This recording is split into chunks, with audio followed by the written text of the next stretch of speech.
भगवान का धन्यवाद करते हो कि भगवान ये तेरी कृपा है जो मुझे मिल रही है। लोग सड़कों किनारे बैठे हाथ फैलाए बैठे हैं, भूख से मर जाते हैं, कोई देता नहीं है। आपकी कृपा है जो मुझे ये मिला है। और उसमें से एक रोटी निकालिए, आधी गाय को दीजिए, आधी कुत्ते को, आधी कौवे को। प्राणियों में सद्भावना हो, ये मूल तत्व तो यहाँ आता है। अब एक कही गई, आप ज्यादा भी निकाल सकते हैं कि एक गाय को दे दी, एक कुत्ते को दे दी, एक जो है कौवे को दे दी, कोई उसमें दिक्कत नहीं है। एक मिनिमम रखी गई है। और आसपास कोई तालाब है, वहां हफ्ते में एक बार 2 बार आटे की गोलियां जाके डालिए। जैसे ही डालेंगे मछलियां इतनी सेंसिटिव फौरन सभी का ठीक हो जाता है और आपको इतना आनंद आएगा। आप क्या डाल रहे हैं? आटे की गोली मछली को, लेकिन मछली है कहाँ? जल के अंदर। आपके शरीर में कितना है जल तत्व? आपके शरीर में 70% और ब्रह्मांड में भी 70% जल ही जीवन है। आप उनके साथ कनेक्ट हो गए और ये भचक्र की अंतिम राशि मीन है। आप कहाँ कनेक्ट हो रहे हैं आपको समझ ही नहीं। आप कह रहे हैं मैं तो दाना डाल रहा हूँ मछलियों को, इससे क्या हो जाएगा? आपका त्रिनेत्र खुलेगा जब पता लगेगा कि क्या हो जाएगा। और ये सब मैनिफेस्टेशन के तरीके हैं। अब आप पक्षियों को दाना डालिए। अब आप जो जल तत्व से तो कनेक्ट हो गए मछली को, आपने पक्षियों को दाना डाला। पक्षी कहाँ जाते हैं? दाना खा के कहाँ उड़ते हैं? आकाश की तरफ। आकाश तत्व से कनेक्ट हो गए। पंच महाभूत तत्व क्या है?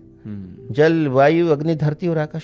जल से कनेक्टेड, वायु से कनेक्टेड, और अग्नि जो सूर्य को जल दिया आपने, धरती पे तो आप खड़े ही हैं। अब जब आपने पक्षियों को दिया तो वायु तत्व भी उसमें आ गया।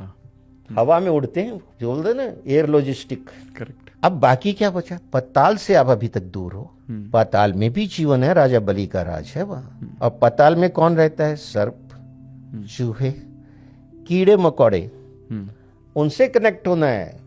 प्राणियों की सद्भावना अभी पूरी नहीं हुई है। और वहां आप आटा, चीनी, काले तिल मिक्स करके देखिए, छेद होते हैं बड़े बड़े पेड़ों के नीचे जिसमें से चींटे चींटियां निकलते हैं और खा के फिर अंदर चले जाते हैं। वहां डाल दीजिए, वो खाएंगे। एक कटोरी में हजारों चींटे चींटियां खा जाएंगे और उनकी दुआएं मिलेगी। आप हजारों लोगों की पार्टी करें, उसमें कितना खर्चा और इसमें कितना खर्चा। आत्मा तो आत्मा है। जो ये उपाय मैंने छोटे छोटे बताए, ये आपकी दिनचर्या में होने चाहिए।